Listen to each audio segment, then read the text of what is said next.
Baik, selamat datang dalam pertemuan ke-6 minggu ini. Kita akan membahas mengenai bab 10. Dalam bab 10 kita akan membahas mengenai harga, memahami dan bagaimana cara menciptakan nilai bagi konsumen melalui penetapan harga. Dalam memberikan penetapan pada harga, perusahaan seharusnya tidak menjual harganya, tetapi menjual nilai dari produk. Jadi, sebenarnya harga ini adalah suatu pernyataan ekonomi, tetapi tetap perusahaan harus fokus pada nilai yang ingin dia tonjolkan kepada konsumen, bukan fokus pada harganya. Nah, secara definisi harga di sini adalah pembebanan dalam bentuk uang pada produk atau jasa, di mana adanya pembebanan nilai ini adalah kumpulan dari nilai yang kemudian konsumen itu pertukarkan untuk mendapatkan manfaat menggunakan atau mengkonsumsi dari produk dan jasa itu sendiri. Ada beberapa strategi utama harga dalam penetapannya berdasarkan customer value based pricing, kemudian cost based pricing, dan competition based pricing. Dalam mempertimbangkan penetapan harga, kita harus mempertimbangkan banyak hal. Pertama, kita lihat di kotak bagian tengah adalah harga dari pembuatan produk itu sendiri. Jadi, kita dalam menetapkan harga, berapa sih jumlah total biaya yang kita keluarkan untuk membuat produk. Kemudian kita bisa mempertimbangkan harga kompetitor kita ataupun harga produk pengganti. Kemudian keunikan apa yang kita coba tawarkan kepada konsumen.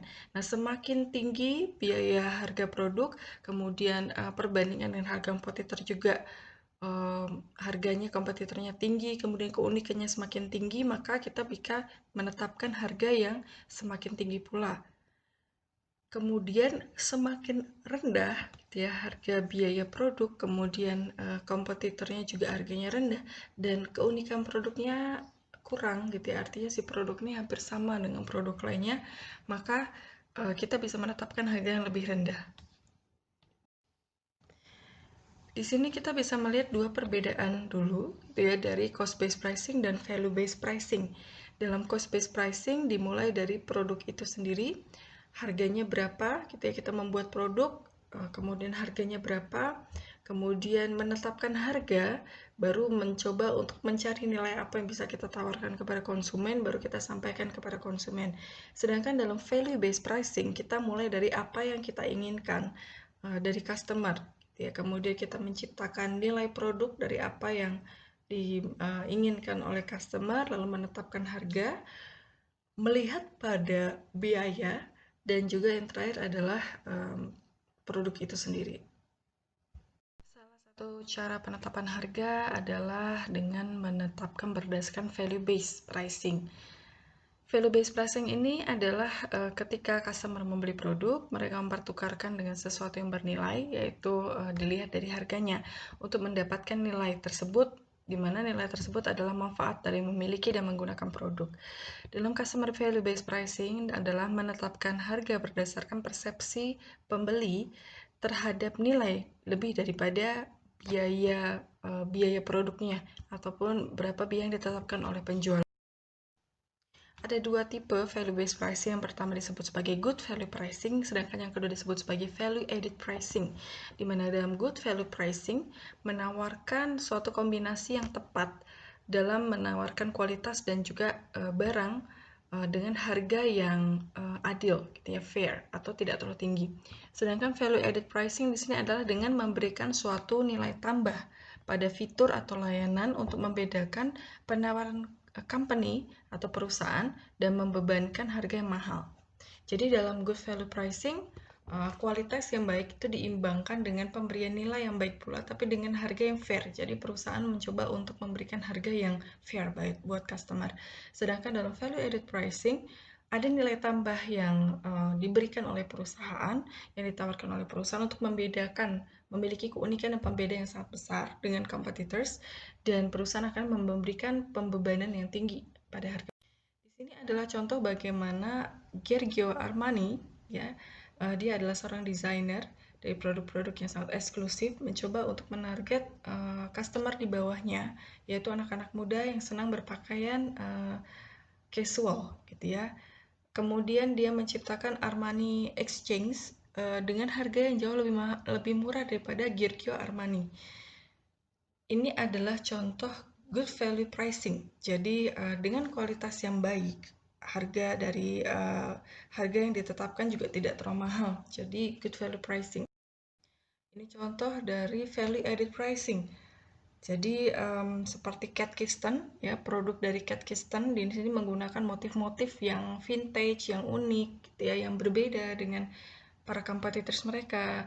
Dia menggunakan motif floral, gitu ya, yang rata-rata disukai wanita pada produk mereka sehingga membuat produk ini punya value added, gitu ya. Nah, dengan adanya value added itu, dengan adanya nilai tambah pada fitur yang mereka tawarkan, mereka akhirnya menetapkan harga yang tinggi ya pada produk-produk mereka. Dan di bagian atas ini adalah contoh perusahaan payung gitu ya, dengan menawarkan motif yang unik, yang berwarna-warni dibandingkan motif basic yang ada pada sebuah payung gitu ya. Dia menawarkan harga yang lebih tinggi dibandingkan produk-produk payung lainnya. Strategi berikutnya disebut sebagai cost-based pricing, di mana cost-based pricing di sini adalah penetapan harga berdasarkan biaya produksi, distribusi, penjualan produk, termasuk juga rate of return untuk usaha dan juga risiko-risiko. Jadi dalam cost-based pricing di sini penetapan harga yang dia didasarkan pada biaya produk. Untuk menetapkan biaya produk, kita bisa mempertimbangkan juga tipe-tipe biaya di sini, antara lainnya disebut sebagai fixed cost atau overhead, dan juga variable cost dan total cost-nya. Fixed cost ini antara lain seperti biaya kontrak rumah atau bangunan, kemudian biaya dari listrik ya, tapi ini juga listrik tidak selalu stabil ya. Bisa juga itu kita sebut sebagai variable cost. Sedangkan seperti tagihan abonemen telepon itu juga termasuk fixed cost, tetapi untuk biaya penggunaannya itu disebut variable cost. Jadi dalam fixed cost ini biaya tetap yang dikeluarkan baik itu bulanan, tahunan gitu ya dalam pembayaran gaji pegawai gitu ya, gaji pegawai yang tetap seperti itu. Nah, kemudian variable cost di sini adalah jenis biaya yang bisa naik dan turun tergantung penggunaannya atau tergantung tingkatan aktivitas dan tingkatan produksinya. Contohnya yaitu biaya listrik, kemudian biaya telepon dan penggunaannya, kemudian bisa juga biaya internet dan penggunaannya, dan biaya pegawai jika tergantung pada berapa jam pegawai bekerja. Nah, kedua biaya ini kemudian biasa ditotal untuk mendapatkan total cost, di mana total cost di sini adalah penjumlahan antara fixed dan variable cost untuk beberapa level produksi. Biaya variabel atau biaya tetap sebenarnya juga bisa mengalami penurunan dilihat dari experience curve-nya atau learning curve. Learning curve di sini terjadi penurunan rata-rata penggunaan biaya produksi karena terjadi suatu pengalaman. Nah, sebagai contoh misalnya ketika Anda bekerja pertama kali sebagai staf dalam pabrik, ya Anda hanya bisa memproduksi dalam satu hari mungkin 5 buah jahitan baju gitu ya. Tapi ketika Anda sudah bekerja selama bertahun-tahun gitu di perusahaan, Anda bisa membuat lebih dari 5. Jadi bisa dalam satu hari bisa membuat 30, bisa membuat 40 gitu ya, jahitan baju seperti itu sebagai contohnya. Nah, di dalam penetapan cost-based pricing ada yang disebut sebagai cost-plus pricing. Di sini adalah dengan menetapkan suatu standar markup pada biaya produk. Kenapa sih harus di markup misalnya 10% atau 5% atau 20% dari harga biaya asalnya? Karena di sini digunakan oleh perusahaan untuk memastikan bahwa kalau terjadi biaya material itu naik, gitu ya, maka biaya ini bisa menutupi, sehingga dia tetap bisa menawarkan harga yang sama kepada customer dengan menutupi dari hasil biaya markup tadi. Kemudian untuk memberikan suatu kompetisi pada kompetitor, ya, supaya harganya itu bisa diminimalkan. Di sini adalah contoh bagaimana perusahaan mencoba untuk meraih break-even point. Break-even point adalah titik di mana perusahaan itu balik modal seperti itu. Jadi misalnya dia menginvestasikan 5 juta, dari hasil penjualannya dia dapat laba bersih 5 juta. Itu adalah break even, seperti itu.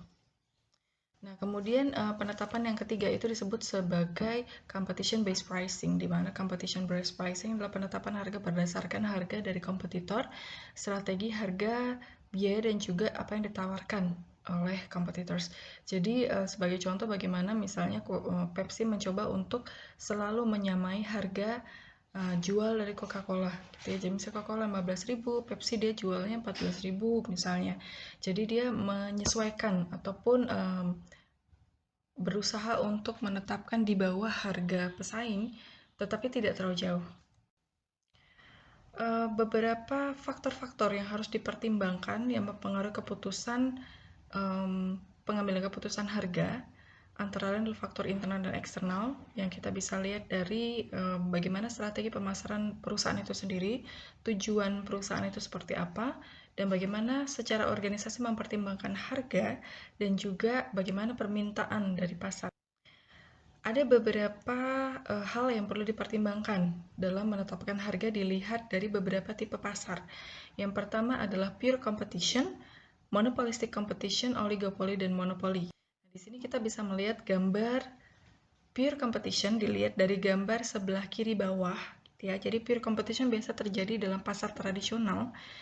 Dan dalam pasar tradisional bisa kita melihat bahwa produknya itu penawarannya itu mirip-mirip gitu ya, tidak ada perbedaan. Kemudian harganya juga tidak terlalu ada perbedaan, pemainnya banyak, penjualnya banyak, pembeli juga banyak gitu ya. Sehingga di situ dia lebih cenderung ke cost base untuk bisa bersaing, untuk bisa dibeli oleh customer. Kemudian contoh pasar oligopoli bisa kita lihat di sebelah kanan bawah ya. Ini adalah contoh beberapa perusahaan yang menjual bahan bakar seperti Petronas, Shell, dan juga Pertamina. Sebenarnya Pertamina dulu awalnya monopoli, tapi dengan masuknya banyak pesaing gitu ya, bisa menyaingi Pertamina, maka dia masuk di dalam pasar oligopoli. Jadi pasar oligopoli adalah pasar di mana pemainnya itu sedikit, pembelinya banyak.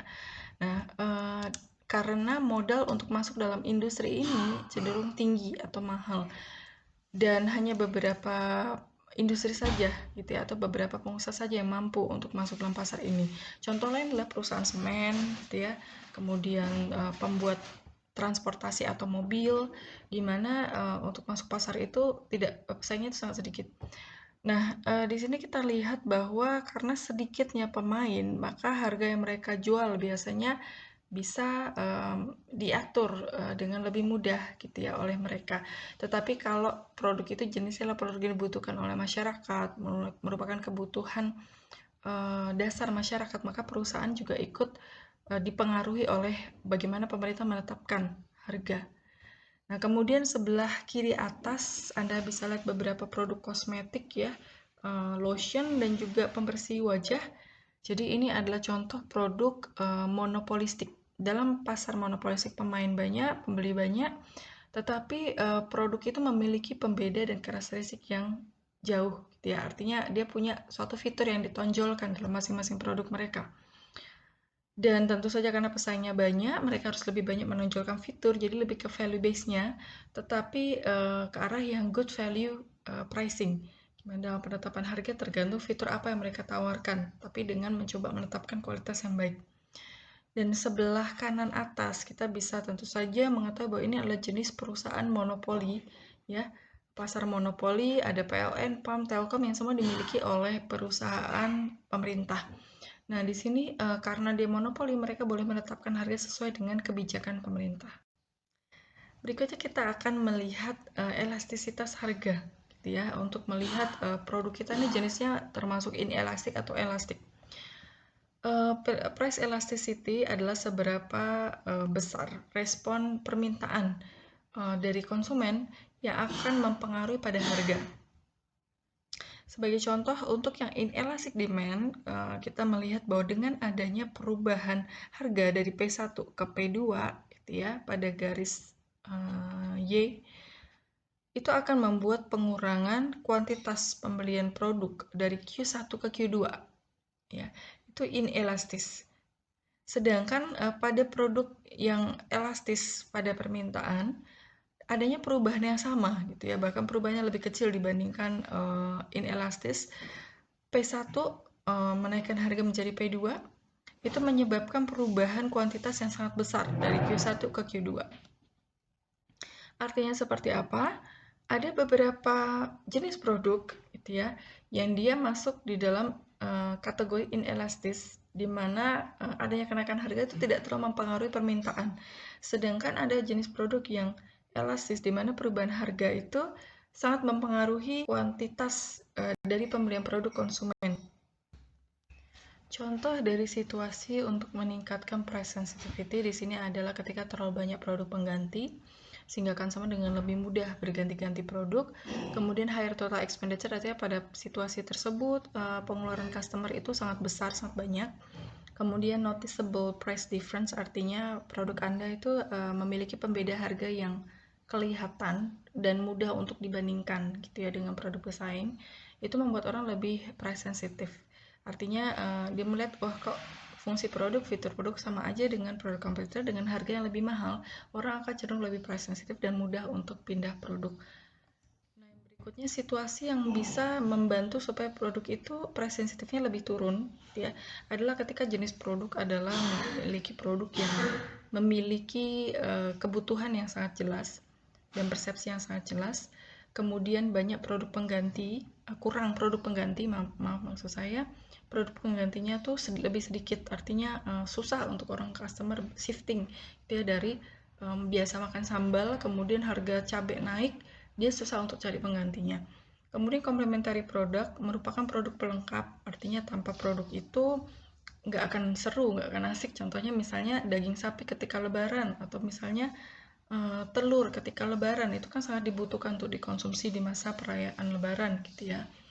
Kemudian memiliki diferensiasi produk yang tinggi, kemudian manfaat produknya sangat tinggi dipersepsi oleh konsumen, dan situational influence. Jadi situational influence misalnya masa-masa tertentu, misalnya ulang tahun orang butuh lilin, butuh tart gitu ya. Jadi tergantung situasi yang dimana membuat orang harus melakukan pembelian, termasuk dalam perayaan-perayaan keagamaan seperti Natalan, Lebaran gitu ya, ataupun perayaan Kuningan dan seterusnya. Nah, kalau kita bisa melihat pada contoh inelastis dan elastis, itu contoh yang inelastis adalah seperti bensin gitu ya, bahan bakar untuk transportasi, mau harganya naik turun gitu ya, orang tetap melakukan pembelian. Kemudian telur, daging sapi pada waktu lebaran atau perayaan-perayaan keagamaan itu sangat dibutuhkan di Indonesia, cabai gitu ya. Kemudian bawang bombay, bawang ya, bawang merah, bawang putih gitu ya, bawang bombay nggak terlalu ya. Itu bagi banyak bisnis yang bekerja di bidang kuliner itu nggak ada penggantinya, sehingga biasanya harga naik pun orang tetap melakukan pembelian. Nah, yang tidak elastis itu contohnya produk fashion yang tidak memiliki image yang cukup baik, jadi orang mudah untuk berpindah ke merek lainnya. Dan produk snack yang pesaingnya banyak, Coca-Cola contohnya, mereka bisa menggantinya dengan Pepsi.